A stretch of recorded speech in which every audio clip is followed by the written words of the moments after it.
On the 15th of September 2023, people gathered at Catholic University of East Africa for the Interfaith Youth Forum on Peace, Climate and Integral Ecology, which is an annual event that gathers together youths and leaders from the different faiths in solidarity to save humanity and the planet.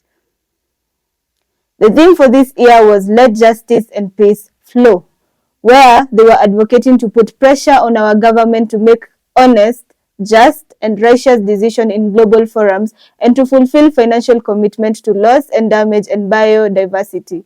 Encourage them to reach a binding global agreement that eliminates the use of fossil fuels and achieve a fair and equitable transition. Different leaders were given the opportunity to give their remarks, starting with Sister Mary Wangare Sebastian, who is the Franciscan African Director of Justice and Peace. She gave a historical background of the Interfaith Youth Forum, Peace and Environment. Today, we may say that we are celebrating the season of creation. And this season of creation is a call from our own St. Francis, our Seraphic Father, as Franciscan family, who calls us every day and challenges us to take care of our common home. Pope Francis has stressed this in Laudato Si, a encyclical that he wrote in 2015. It will go to books that this encyclical, when it came out, the JPIC, that is Justice, Peace and Integrity of Creation, with the Center for Social Justice, organized the reception of Laudato Si encyclical in this university. It is where we draw our strength as Franciscans to care for our common home, to care for the creation.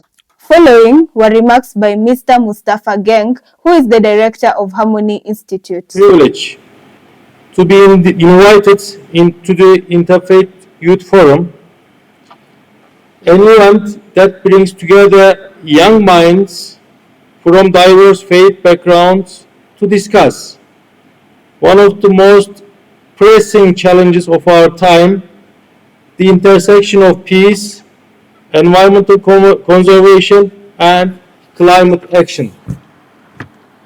When Harmony Institute was founded in Kenya in 2014, our mission was clear: to advance social cohesion by connecting communities, empowering individuals to engage, and contributing to the development of ideas on dialogue, peace, and community building.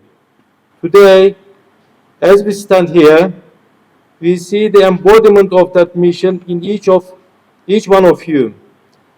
The passionate youth from different faiths who have come together to find common ground and create a better world. I see many students from many schools here. I would like to extend my heartfelt gratitude to the Center for Social Justice and Ethics, the Office of Justice, Peace and Integrity of Creation, Franciscans Africa, the Laudato Si movement, Hindu Council of Kenya, Baha'i Temple, Wachera, and other organizers for organizing this remarkable event. Your commitment to fostering interfaith dialogue and cooperation for the betterment of our planet is commendable. This year's forum is particularly significant as it aims to address some of the most pressing issues facing humanity: the urgent need for peace, environmental preservation, and climate action. Coming after inaugural Africa Climate Summit in Nairobi, Kenya, the African heads of state and government convened from September 4th to 6th this year, and with participation from global leaders, organizations, and civil society. In their declaration, they acknowledged the urgency of addressing climate change based on the IPCC's sixth assessment report. It highlighted the need to reduce global emissions by 45% in the next decade. Then, Sheikh Mohammed Khan, who is the Laudato Si Muslim animator. Recently, at the Africa Youth Climate Summit, after a lot of discussion, we came up with the theme which I want to promote to the youth. Lesser noise, more voice. We have been talking too much, doing nothing. At the African Climate Summit, excluding the Kenyans, the foreigners were just as equal in number, if not more than the Africans. So I asked myself, what is different about the African Climate Summit than the COP27 or COP28? We come and talk and talk and talk, make more commitments. We had the Paris Agreement. The US is trying to pull out of it, and we do nothing about it. We talk a lot about the environment, but do we really understand what is going on? Everyone today is crying about climate change, global warming. But I'm sorry to say this. There are more fictions than facts. As youth, there are two major things I want you to do. One, whenever you have an idea, patent it. There are vultures out there who will hijack your idea and pay you nothing for it. And then you'll see it working somewhere, and you as the youngster who came with the idea will gain nothing. Patent your idea, register it, so that no one can steal it. This is one of the things that most organizations have been doing, UN included. They steal your idea and you get nothing for it. Secondly, research. Don't just take what these foreigners give us. They used to tell us previously not to use firewood. Why? Because it forms carbon monoxide. It pollutes the air. But as you mature and you ask yourself, a carbon monoxide, if it finds another carbon monoxide, it becomes carbon dioxide. It is consumed by the plant, which now, after breathing in carbon dioxide, breathes out oxygen. So where's the harm? They were lying to us. They don't want us to industrialize. The moment Africa industrializes, they will have no market for their goods, and that is their main aim. There is nothing else about climate change. They are just lying to you. Yes, our scriptures talk about changes in the earth, but they take millions and thousands of years to take effect, not just 2030 and 2050. Because they know that Africa is waking up, and you think they are sleeping? They are sitting down somewhere, strategizing how can they minimize and colonize Africa. The other thing is now, they are telling us to plant 15 billion trees. Where? In Africa. Why not in Europe? Why don't you plant them in Europe? You are the ones polluting the environment. Africa contributes less than 5% of the carbon emissions. 95% is India, USA, China, and Europe. So why are you telling us to plant those trees? So that those trees will attract their pollutants into Africa. Because trees have a nature, and space does not need a visa. So once those pollution from the industrialized countries moves to Africa, what happens? Our trees consume those pollutants, they go into the earth, and when we grow food, we start deteriorating when it comes to our health. So I am telling you one thing, let them not lie to you. Do your research. I always think out of the box. I tried my best to be a speaker and a panelist at the African Climate Summit, but when they saw my paper, they said, no, this one is going to turn things upside down. Because they realized that I'm telling them the truth, that whatever you're preaching to us is just lies. Environment hazards are not as vast as they are making as it seems. It's time for us to realize, as much as our scriptures talk about it, And today they are recruiting the religious leaders. Why? Because we have got a large following. They want to make climate change seem like a disaster in the waiting. It's not. But along that, we as youth should do our research and we should come up with ideas that are different from theirs. Mzee Harris Olepos, who is a community elder, gave a testimony of the victims of drought in Kenya. Wakati hii kikundi ya sisi ilipofika kwetu, ilifika wakati tukiwa tunasikia ilikuwa wakati mbaya, kiangazi iliwaka, ng'ombe zilikufa, mbuzi nayo ikakufa, ikakuwa hata chakula ni shida. Lakini nashukuru Mungu kwa sababu ni Mungu ndiye alituma hawa akakuja akatufikia huko Kajiado. Alipokuja ng'ombe zilikuwa mingi. Kuna watu ambaye hata alipoteza mfugo 600, 200, mpaka 100 zilikufa. Mpaka ikawa sasa hata mtu kanakosa maelekeo. Lakini wao walipofika huko, akakuja kutushika mkono, alitukuta tukiwa hali mbaya na akatuinua. Ni kama ile wakati Mungu alituma ndege zake apelekee mtu wake chakula. Hao watu walitusaidia, akatuletea chakula. Sasa wale watu ambao alikuwa wamefikia mwisho tukaona imeinuka. Rose Kerubo, who is the Laudato Si Kenya chapter coordinator, spoke about the seasons of creation. Here, I want to talk about the season of creation. Season of creation is a moment where we get back to our roots, where we started from, and try to connect with the nature, try to really think of our action as young people, as the middle class people, as the high-end class people, as the indigenous community, and as also the people of goodwill.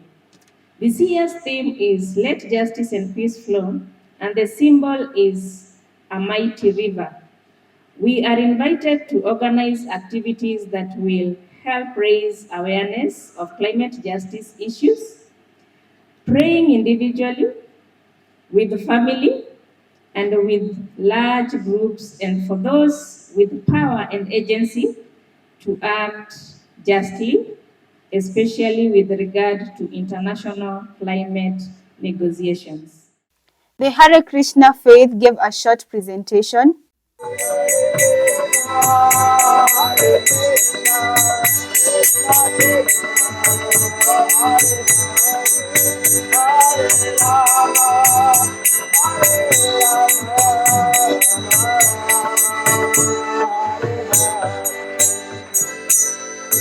So we thank you very much. Let us go home today with one message in the mind, that we only have one earth and we should try our best to protect it.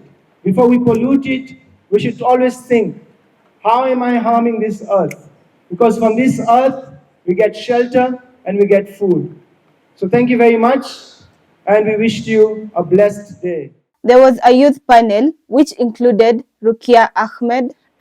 Such forums are very important for one key things: to inform, to create awareness, and to educate. Because if you're not aware of the challenges around you and the challenges your communities are facing, if you're not understanding what is the nexus between climate change, environmental conservation, and interfaith in relation with the young people, then you will not know how to take an action. And I feel like such forums are opportunities for you to learn, to get awareness, and to unite, to realize your potential. The young people seated here today, we have so much potential. Gloria Munyiva, chairperson of the Youth Network for Interreligious Brotherhood. that was founded by an Augustinian of the Assumptionist priest, Father Patrick Sarge Mabusimu. And I am here standing before my future leaders, my future lawyers on environmental matters, my future champions. And all I can say is it starts with a step. Take that bold step, and everything will just make its sense as you go along the way. Do not be afraid of making that mistake. As the UNIB organization, we are humbled to be here because of our interfaith, even amongst ourselves. The youth network involves youth from different denominations as well as from different religions within our activities. And one of the activities that we do mostly is about environmental matters. The youth empowerment for our development or for our community to develop, there must be, let's say, commitment amongst the youths. The youths are usually sidelined in decision-making processes, especially from our area. We represent the area that has seen for so long, seems to be ignored, seems to be stereotyped by crime, the Dandora Kasarani area. That's who we are. And as the youth have decided to take a stand against the humanity crimes done against us as youths, we know that there are better ways on how we can achieve things. We've heard of stories of our rivers, the tributaries that pass through Dandora, that are filled with aborted babies or newborn babies that are thrown there, and we're saying no. And the only way to amplify our voices is through the UNIB Media TV. This is the only way that we can connect with the youth from our areas to empower them, to inspire them, and to connect them. Together with Laudato Si, with whom I am a very great benefactor, right? Or beneficiary, I think. I am grateful for the opportunity to be educated on matters to do with caring for the less fortunate as well as the environment.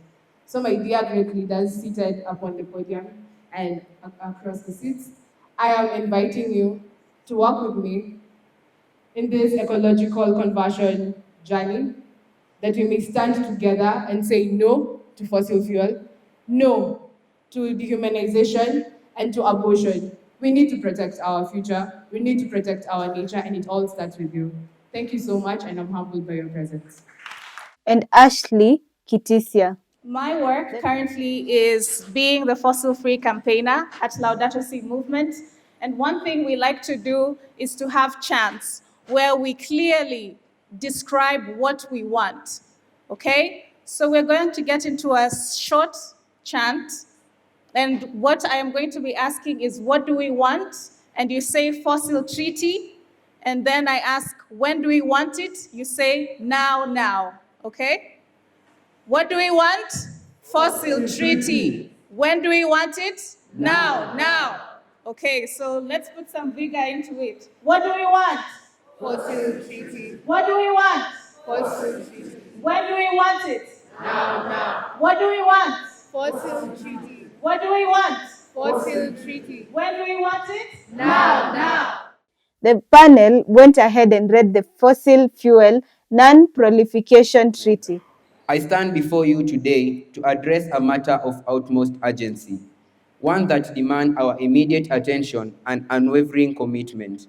The climate crisis, as well as all know, has reached alarming proportions, with consequences that affect not only our environment, but also our economies, security, and the very fabric of our society.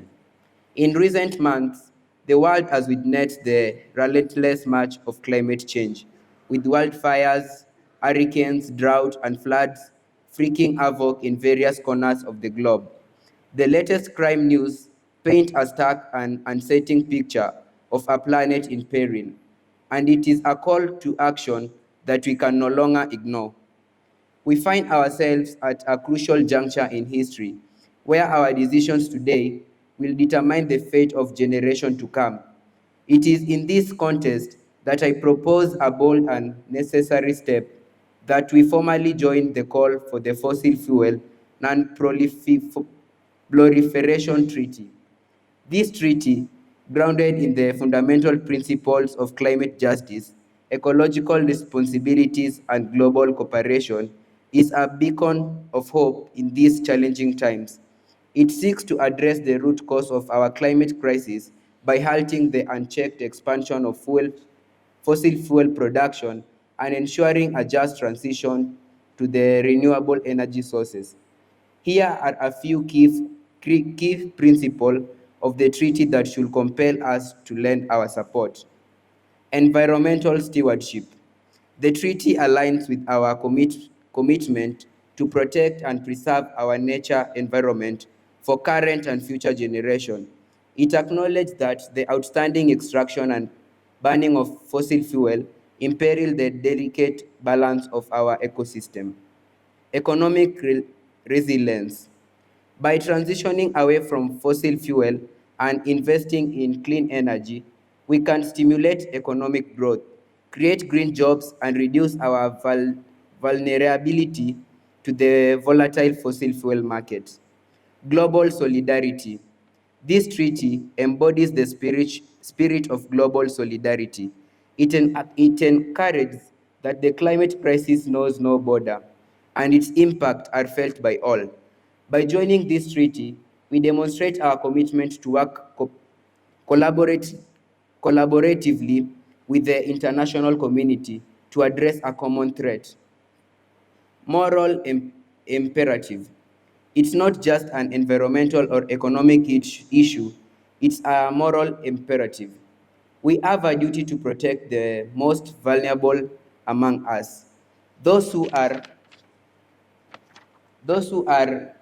disproportionately affected by climate change. The treaty embodies the principle of equality and justice by acknowledging historical emissions and the responsibilities of developed nations.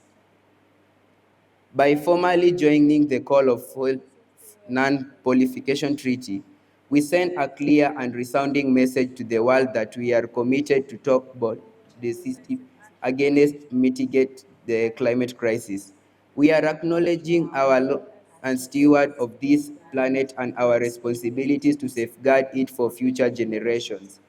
I implore each of you to consider the gravity of this moment and profound impact of the collective decisions. Let us not be the generation that failed the act when the signs of impending disasters were not evident. Instead, let us be remembered as the leaders who took stand to the planet for justice and for a sustainable future. Thank you.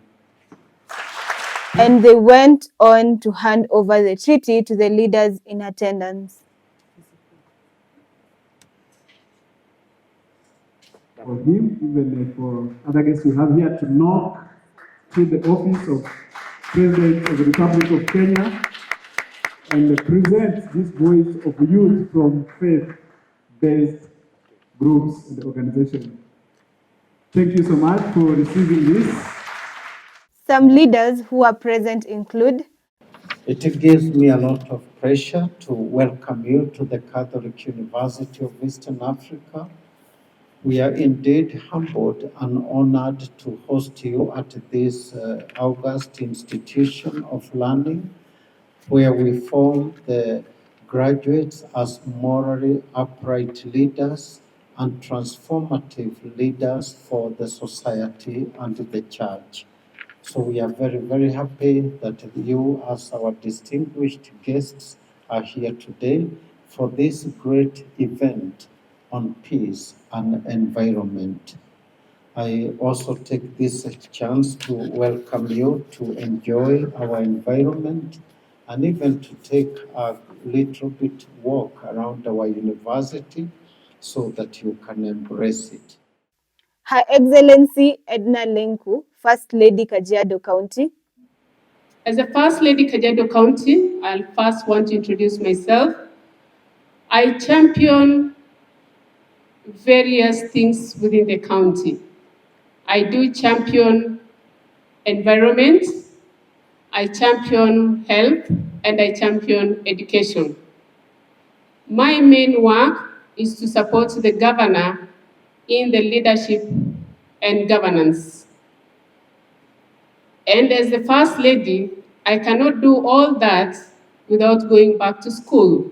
So I feel honored to speak in front of the children, the students, and the future comrades of Catholic University.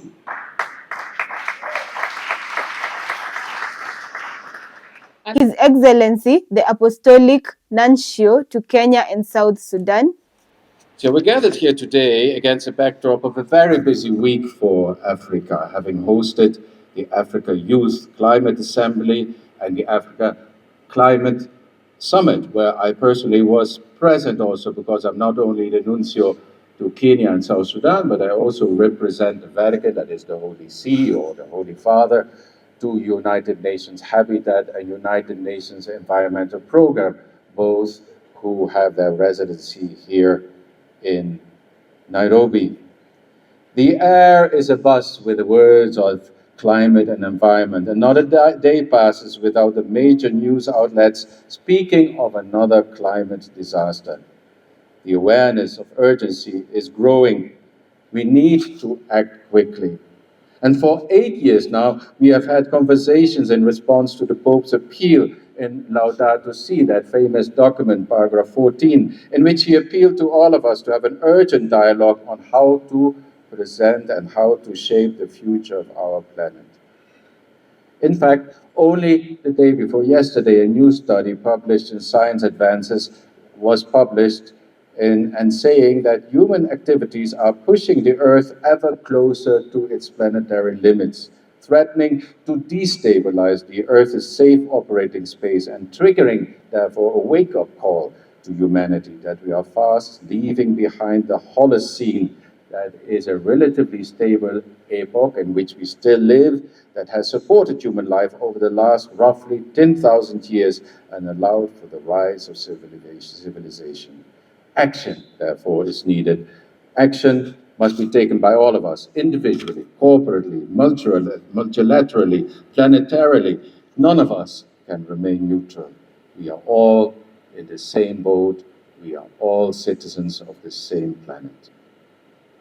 This event of today is taking place during the season of creation, which goes from the 1st of September to the 4th of October, a time to reflect and pray with nature, guided by this year's theme, "Let justice and peace flow."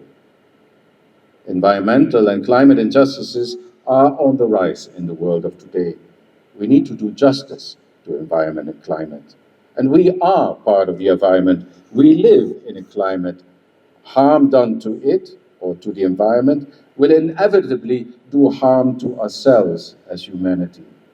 For example, human-induced climate change is unambiguously worsening the very conditions that contribute to water conflicts, drought, scarcity, and iniquities.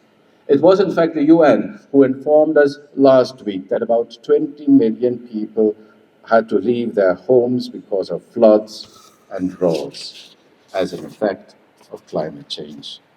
And water conflicts have gone up sharply in the last 20 years. Farmers and herders have clashed in parts of Africa over access to water. Conflicts all the more acute in a region that has suffered already abnormally from bad droughts.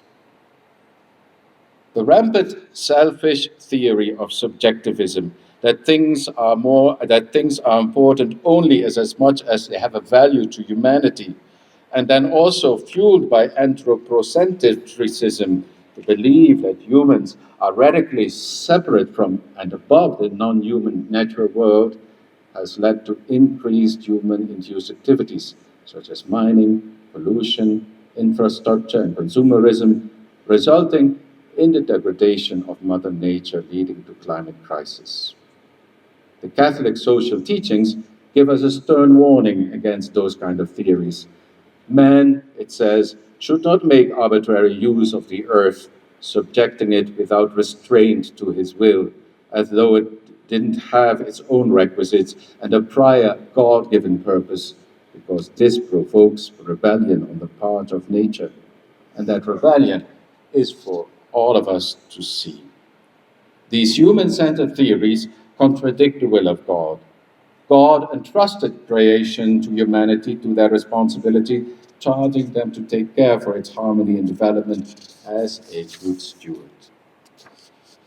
We are in this event today as people from diverse backgrounds. This crisis is planetary. It doesn't know neither religion nor color nor border.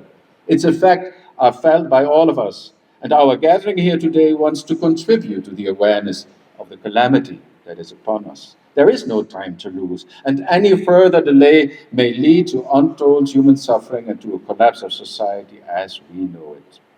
For example, fossil fuel extraction stands out as one of the largest sources of carbon and land degradation. In addition, also aquatic life is affected by oil spills, be they on the high seas or in the river deltas. And this risk is even more looming in our times, and it is just within our borders. The East African crude oil pipeline, the longest heated oil pipeline in the world, running from Hoima at the Lake Albert Basin through Uganda to Tanga in Tanzania, a distance of 12,443 kilometers, is a big risk to environment vis-à-vis the economic gains it's projected to produce. What we need, in fact, is an international agreement calculating the cost of environmental damage over and against any mining, industrial, or other activity that has an effect on the environment. Industries involved in such activities should have to pay an environmental tax congruent to the damage caused or the risk of it by their activities. Only such an economic model will be able to stop or slow down an activity which is detrimental to the environment.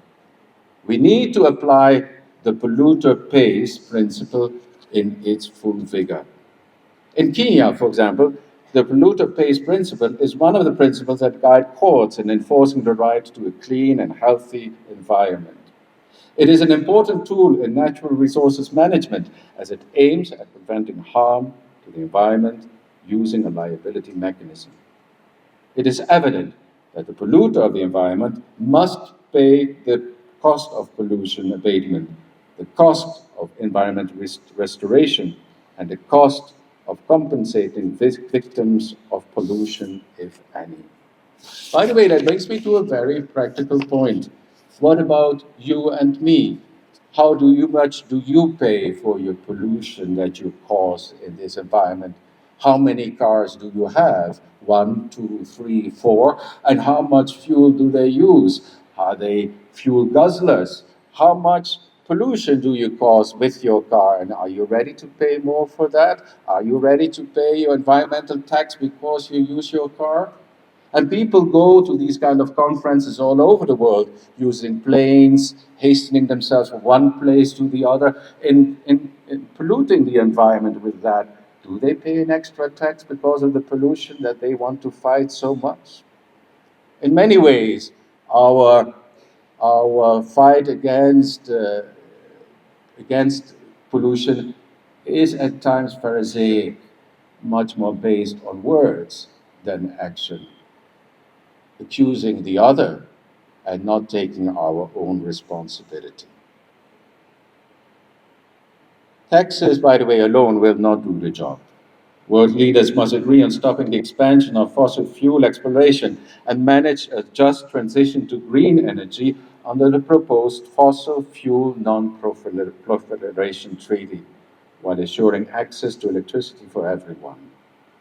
The world saw electricity access rise to 90% in 2018, and that growth is immense, but it still leaves more than 1 billion people in the dark, more than half of whom are here in sub-Saharan Africa. But even with increasing electricity access, global primary energy demand is expected to fall, interestingly, between now and 2050, thanks to energy efficiency measures and increased electrification. But a huge exception here is Africa overall, where demand is due to rise along with wider access for citizens. Recent analysis shows us that on average, renewable energy can fulfill global, listen to that recent analysis shows that on average, renewable energy can fulfill global demand 50 times over. But the supply factor for Africa specifically is several times even more than that. Africa in itself could produce the energy for the entire world by renewable energy sources. That would be the future for Africa. So while Africa is the only continent expected to see that major increase in total energy demand, it is also undoubtedly the region with the most potential capacity to meet it with the renewable energy capacity. Africa has a great future also in clean energy. And you, the youthful generation, you are the ones who will have to develop this, because we, old men and women, we are already too tired for it. We have polluted it. Now you have to take the responsibility to clean it up. There's a growing need for ecological education in all institutions of learning to equip the youth with tools to curb the increasing effects of climate change. How is that at your schools? Do they teach you about environmental protection, about climate change? Do they teach you to take a responsibility in that? Leaders must recognize and invest in the youth for a smooth and continuous implementation of environmental policies. And that is not going to be easy, as you might be aware of it. It took the world to October 2021 to enshrine a clean, healthy, and a sustainable environment as a human right. It's a human right for you and for me to live in a clean, healthy, and sustainable environment. That means governments have an obligation, a duty, to ensure that right for all its citizens. If humanity today succeeds in combining the new scientific capacities with a strong ethical dimension, it will certainly be able to promote environment as a home and a resource for men and for all men and women, and will be able to eliminate the causes of pollution and to guarantee adequate conditions of hygiene and health for small groups as well as for human settlements.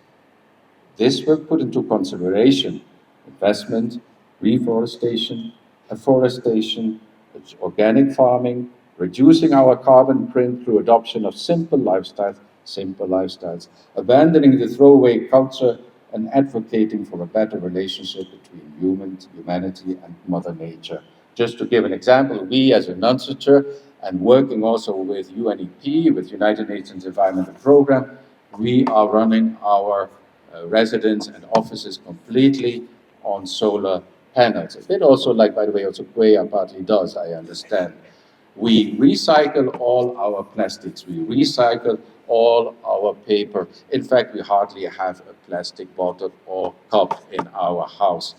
That helps already in combating climate change, in protecting the environment. That is where we need to go. The only thing that is still lacking for me personally, being Dutch and from the Netherlands, I still come with a car to my work. Actually, I should come on my bike, as I would do in the Netherlands. Imagine that in the Netherlands, even the Prime Minister would come on his bike to the government, just without a big Mercedes, without a convoy, just on a simple bike coming to work. Imagine that all Nairobians would do that. Not only would there be less pollution, but also no traffic jams anymore in the city. Your youthfulness, therefore, dear youth, and skills are the greatest resources. You have to make this world a better place for you and for future generations. And we, the older generations, we want to help you, but we really know that this is a long-term project where we have to hand over the baton to you. And that's why we speak to you already, because we woke up very late. But it is with old men and women, they are a bit sleepy at times. So we woke up late, but you, are you now awake, by the way?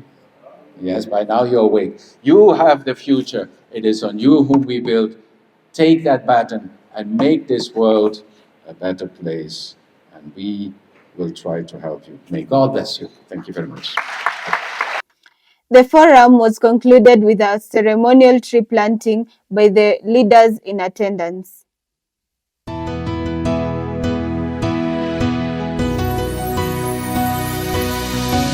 May all those who listen to these words of praise receive your blessings, O Almighty God, and may their lives be a true thanksgiving.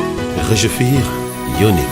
Merci, Seigneur. We come to you, oh God. Alléluia. We seek your presence now. We need you. We need you. We come with lifted hands. We come with open hearts. We need you. We need you.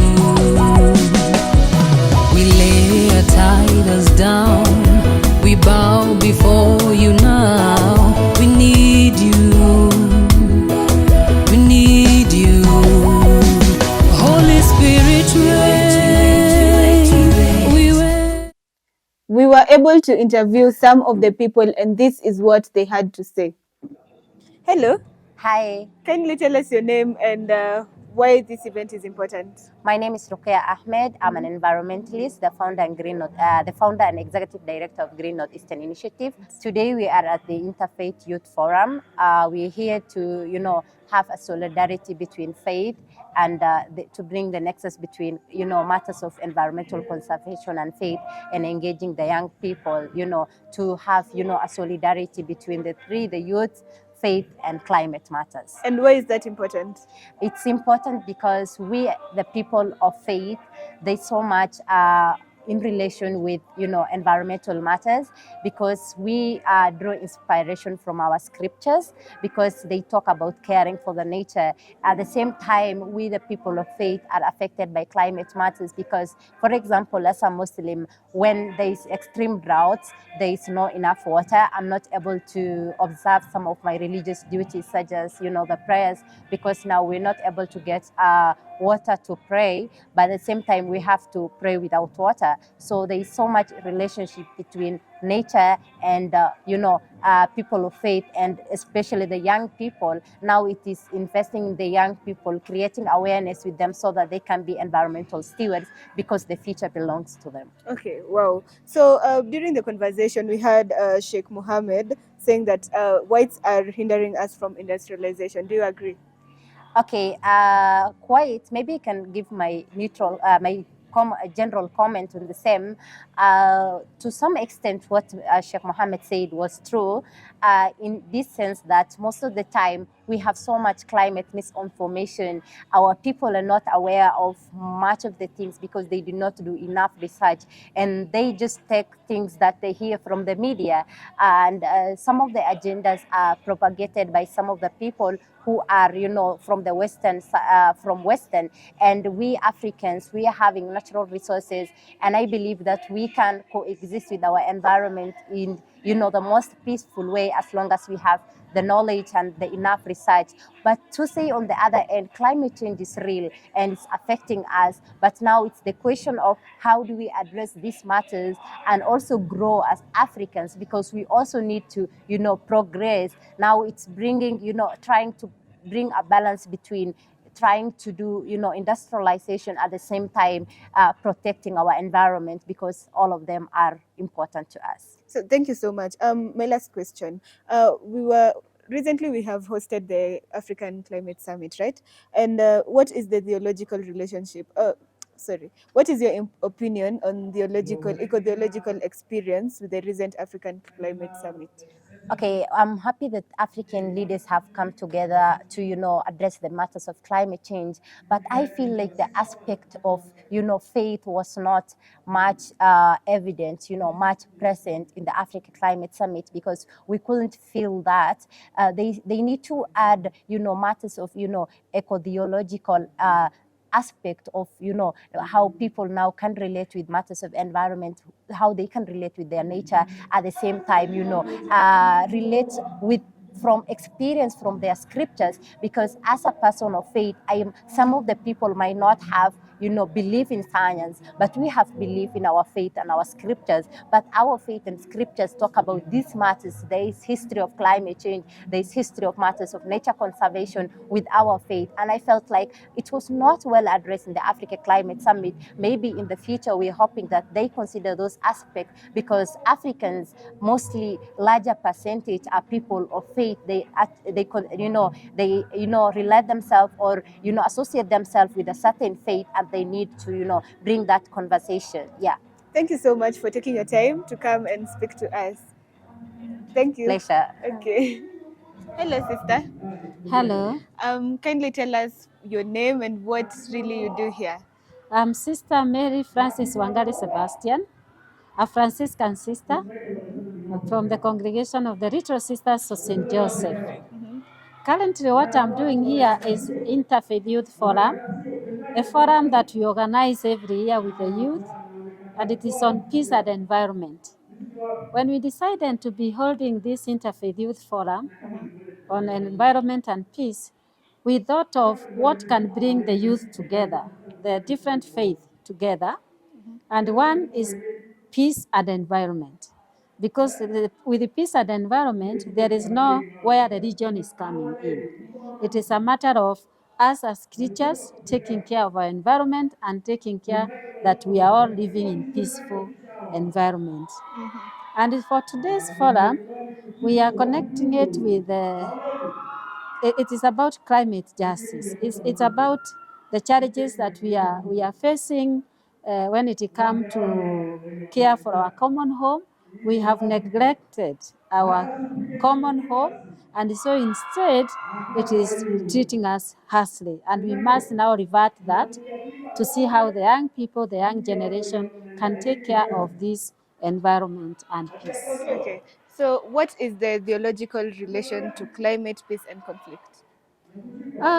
There is a lot. There is what I can say about theological relationship between peace and environment is that if environment is not taken care of, then even when we go for theology, it will not help us, because we are talking about God in theology. We are talking about God who is careful, God who is creator, God who wants us to live in coexistence. But how can people actually live in peace where there is no food, there is no climate that favors them, they are in heat and all this? And so together, and then there could be no peace. And so even the idea of God becomes challenged. So the reason why we bring this together is because when you care for common home, then you are caring for the spiritual welfare of that creature who is a person. And it is a wholesome, I mean, we are caring for the whole human being. It is like when you ask me what is relationship with human rights and peace building and conflict. Without historical background in this country, there is historical injustices that keep on reoccurring. They keep on reoccurring and they have never been addressed. As we came here waiting for your interview, I was chatting with someone here and I was saying, today the fuel has been hiked, the fuel prices. And once it is hiked, then that means even the common mwananchi who was depending with $1 can no longer use that and be able to feed his children, take them to school, and leave alone only take them to school. Just feed them. It's impossible. And what is this telling us? It is telling us that we have to arise as Kenyans. We must take care of our common home, and we must also challenge the systems of injustice in this country so that we are able to move forward. Thank you so much. We know that recently we had the African Climate Summit. What is your opinion on eco-theological experience with the recent African Climate Summit?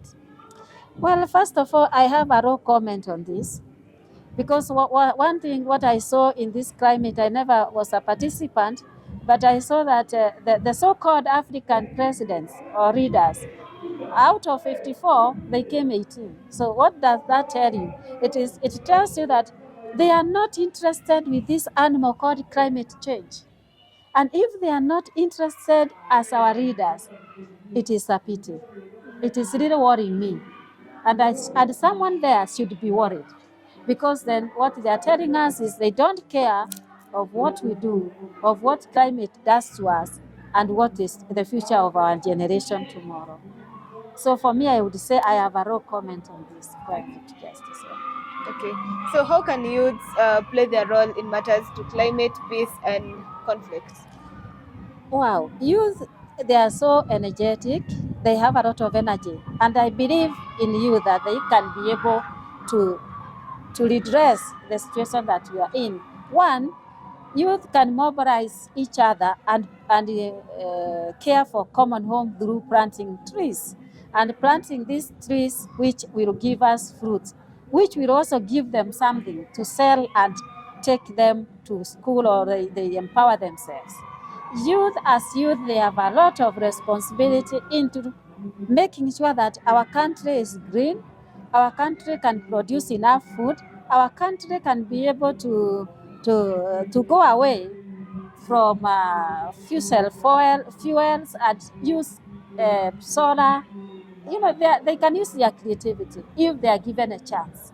And that's why for me, I give them a chance like this day to be here, have fun, and see how can they address their issues there.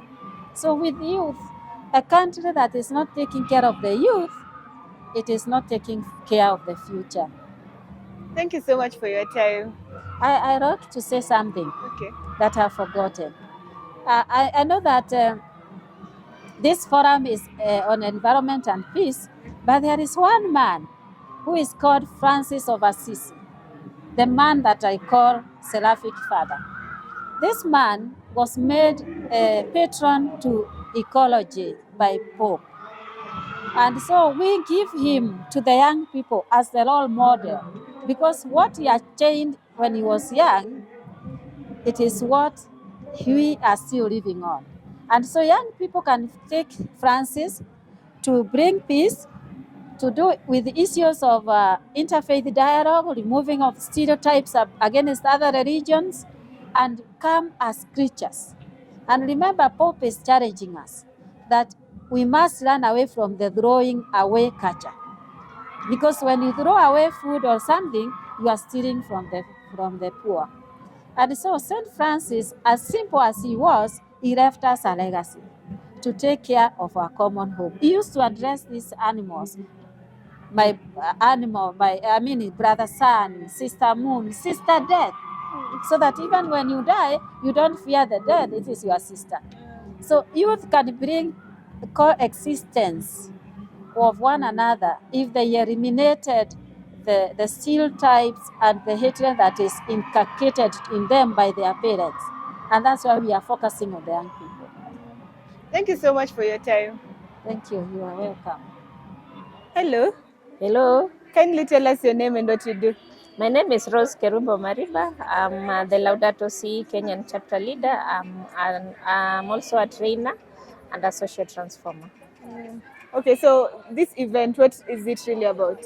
The event is an interfaith youth forum where the youth come and discuss the little actions that they can take towards combating climate change and adaptation towards the same, and also looking at the different ways that they can be used so that they bring their innovative ideas on board, because matters climate change or climate crisis is a challenge to all of us, and the youth need to be really involved. That's why they are here.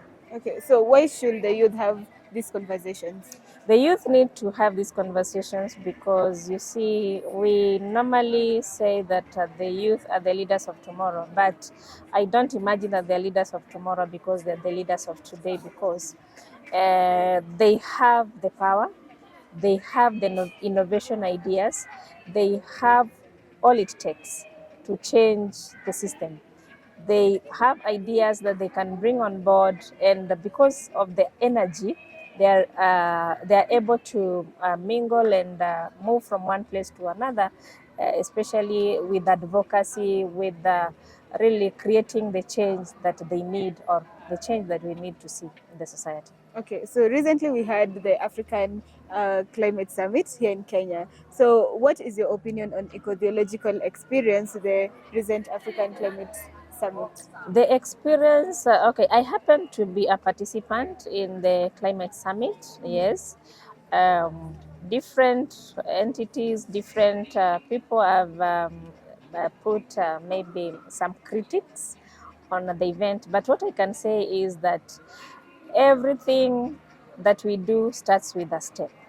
So even having those conversations, because I saw the youth, they were really given time, because from 1st to 3rd of September, there was African Youth Climate Assembly, and the youth were given a platform to air their views on matters related to climate change, matters related to the loss of biodiversity and the ecology that is crying for our help. So I say that instead of us looking at the negative, we need to look at both sides, both the positive and the negative, so that we really look at how do we synergize all this information so that we can move forward. So for me, I am seeing it as a starting point for a long conversation, but which needs to be taken out of the boardroom, because even most of the youths were like, these COPs that normally happen each and every year, it's like people have turned them to be COP tourism, and it needs to get out of the tourism, it needs to get out of the boardroom, and action needs to take place. So it's all about, what do I do as a young person? What am I entitled to do in my own small ways that will help in changing the environment? Okay, so what is the theological relation to climate, peace, and conflict? The theological relationship is that, you see, where we live, all of us are interconnected. We are connected to each other. The human person is connected to the environment is also connected to the human person, so, and also the youth. So we cannot really put aside what we need to do, but strive to look at ways we can participate. It's not about pointing fingers, and also thinking of the responsibility of the climate crisis, the climate adaptation and mitigation needs to come from a third party. But we all need to work collectively and responsibly so that we take care of Mother Earth. Okay, so how can the youths play their role in matters to climate, peace, and conflict? The youth have a big role to play, and what I really am happy about is that youth have been given platform. When we were growing up, we didn't even know these things. Our work was, as a youth or as a young girl, it was about getting satisfied. My stomach is full, that is it. But right now we see that youths are being engaged in different forums, and one youth said that the youth needs to take up the space. Nobody will ever give you that space. It's you who will need to look up for it. So when such events are organized, let the youth come, because it is a place where the learning takes place. You unlearn and you relearn. So by learning and relearning and unlearning, we get to connect with the people of like-minded, and we also get to see that we can have a solution to our problems, other than making the problems to get a solution from a third party. Thank you so much for your time. Welcome. Hello. Hi, Kindly tell us your name. my name is Mumki Abdulati. What do you do? I do Justice and Peace. I'm in my third year in Catholic University. And the reason I came here today was my club was associated with the climate thing, and we came to just gain knowledge from it. Okay. So what is important? Why is it important to actually have these conversations? It's important because a matter of climate change is something that shouldn't be taken lightly, and it's something like that's affecting us. Let's, for example, like you're saying that it's further from you, but it will just keep coming like, slower and slower next to you. Okay, so what is the theological relationship to climate, peace, and conflict? The theological relationship between climate, peace, and conflict. Yeah. To actually have that heart to advocate for climate change, you have to have that born ethics in you. So like you have to be motivated like spiritually, because like in the Bible, in the Quran, they say that you have to take care of the environment. So like having that kind of mindset will actually help you in the environmental issues, and actually you'll know how to deal with issues such as environmental pollution and yeah. Okay, so how can the youth be able to play their role in conflict, climate, peace, and conflict matters? I'd say by forming their own youth groups. They can take part in the NGOs or the organizations, or they can form grievances companies where they can air their opinions, and maybe like they can be heard by the governments. Thank you so much for your time. You're welcome. Hello. Hi, Kindly tell us your name and what you do here. my name is Stephen Kezamutima. I work with the JPIC Franciscans Africa. It stands for Justice, Peace, and the Integrity of Creation Franciscans Africa. At the same time, I work with the Laudato Si movement. So I try to operate part-time from both sides. Yeah, and I'm here as a main organizer of this Interfaith Youth Forum on the climate and integral ecology. So what was the main reason for this event? The main reason for this event, first of all, it's an annual event. At Franciscan, at Justice and Peace, we started it a long time ago. It was 2008, just after post-electoral violence in Kenya. We used it as a platform to bring together youths. You know, after all chaos and the tensions and the fear that was in the country, and the result of that post-electoral violence. So this has been a good platform to bring together youth from different denominations to dialogue about peace. Because people, they use a word peace, but they don't know what are implications of peace. Dialogue is very key. Yes, it is in our spirituality, as in the Franciscan spirituality, because we follow St. Francis of Assisi, our seraphic father. He's the one who started the interfaith dialogue. Long time ago, when there was crisis, war between Catholics and Islam, fighting for converting others to one religion.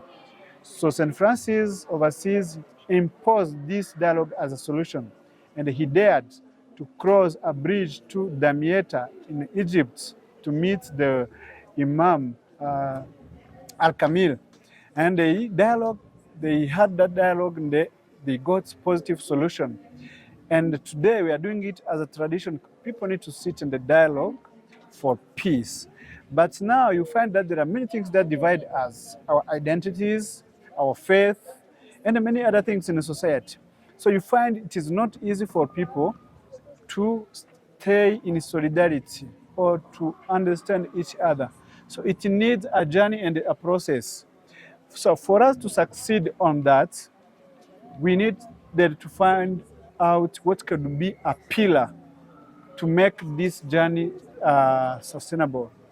And this pillar became environment, because everybody in every faith, people speak about environment in their own language. People respect environment. People acknowledge that the climate crisis is reality. And the people understand that nobody can do it alone. And something that we have now special is that we are all guided by our faith. And each faith is good. It has something that can contribute on this earth. So we bring that as an opportunity, as an asset. The Muslim faith, Catholic faith, Baha'i faith, Hare Krishna faith, or if we bring that together as an asset, we are able to save this common home. And now the connection that you're asking is that, you know, in many countries, especially in the global south, there is a lot of poverty. And most of reason of that poverty is related to this climate problem or environmental problem, where you find since the time of slavery, colonization, even today with the modern colonization, we have multinational companies that come and they steal gold, steal our oil, steal gas. They dig our earth and they leave wounded earth, and they leave us with earth that can produce even food, where water is already polluted or where the land is already dry because of all those activities done by the multinationals. Then you find we have already climate refugees, people who are fleeing, leaving their land because there is nothing they can produce from there. And by moving now, that is causing also another problem where people are going to stay in the other communities. We find people fighting for water, people fighting for land. Now there is a lack of peace. So there are all these. There are refugees of climate justice. As the same way there are refugees of peace. We have orphans. We have vulnerable communities, indigenous communities. So all this requires people to come together in their diversity. That's why you've seen even today we had Maasai communities joining us, and I think their story was very touching. People could understand now how indigenous communities are very vulnerable and have been affected by this. So we need to have this platform, especially young people from faith-based organization or groups, or from church, let me call it like that. Because when we are in the church, our leaders are the ones speaking. When we go in the temple or mosque, leaders are the ones speaking.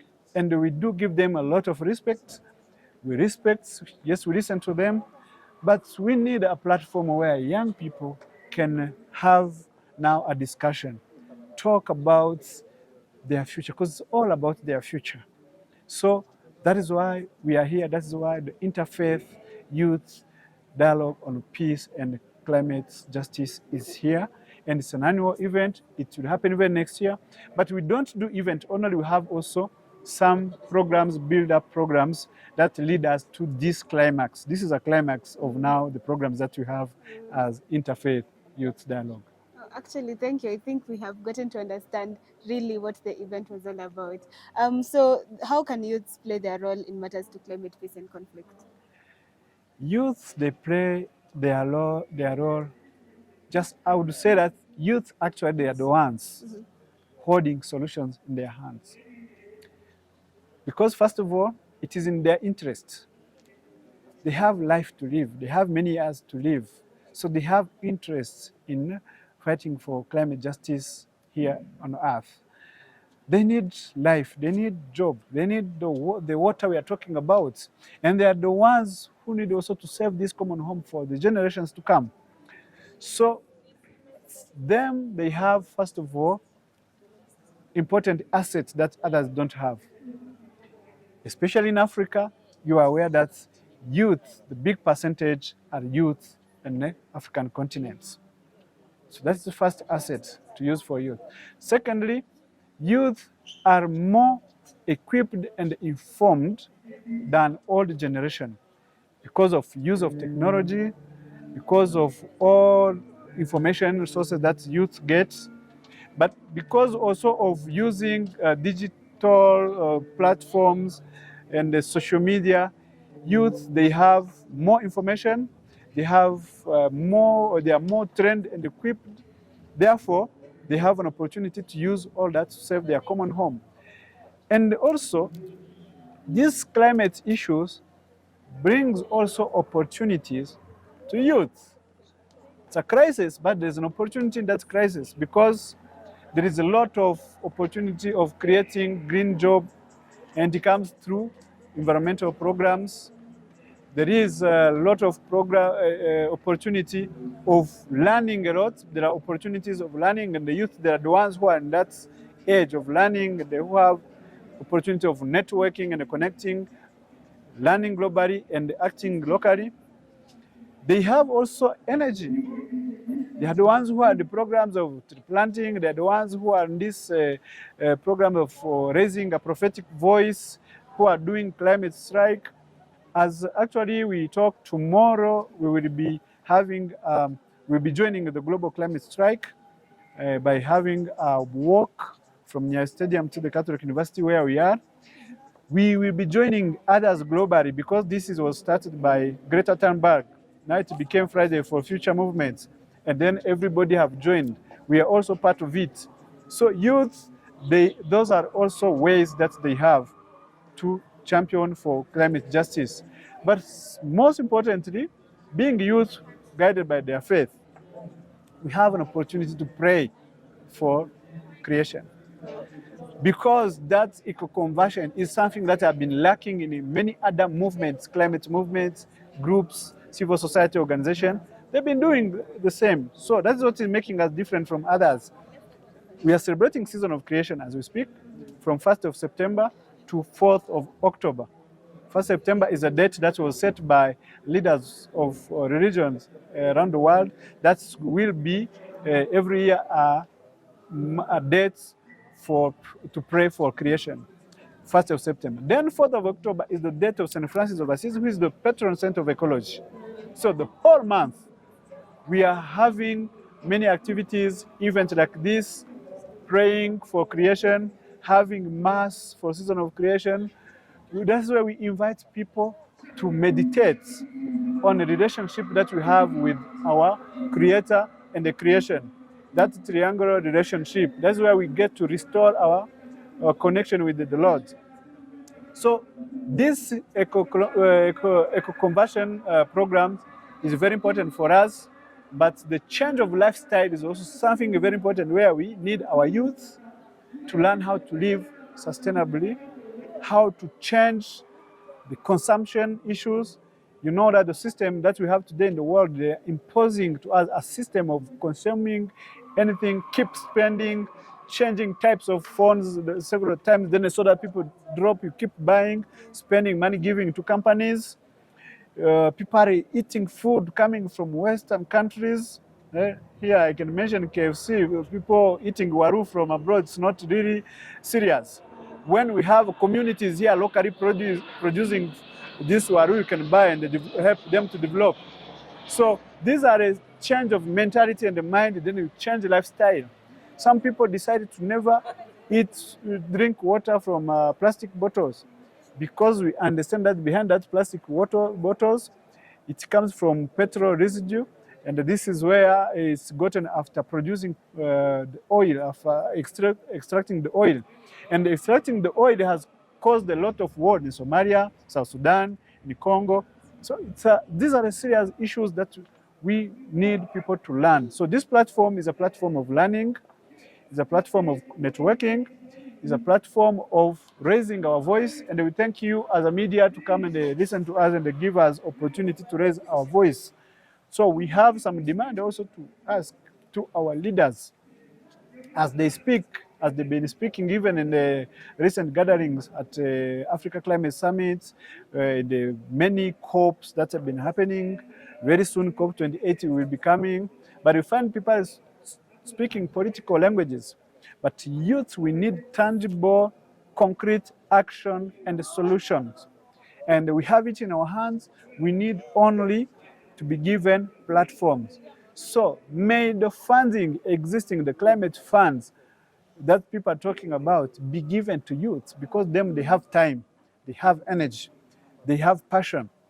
They can do it days and nights. They don't need to be paid to do it because they know that they are saving their life, and they are saving their future. They're building also a better home for generation to come. So there are more opportunities for young people to take action to care for our common home. And I think you are witness that youth are the ones doing it. The record we have, youth are the ones doing it. So we are here just to testify, to witness, and to celebrate some achievement that we've had. Thank you so much for your time and for educating us more about what has happened and what we need to stand up for as the youth. Thank you so much. Hello. Hi, my name is Ashley Kitisia. I am based in Nairobi, Kenya, and I am the fossil-free campaigner for Africa at Laudato Si movement. Okay, so what is the Interfaith Youth Forum on Peace, Climate and Integral Ecology, and why is it important for us to have this conversation? Yeah, the Interfaith Youth Forum is a unique forum that brings about people of different faiths, especially young people, to discuss the issues of integral ecology and to discuss the issues of environment. When we bring people of different faiths together, it acts as a peace-building tool, it acts as a peace-building mechanism. It also brings us together to see the different exchanges and the areas of similarity.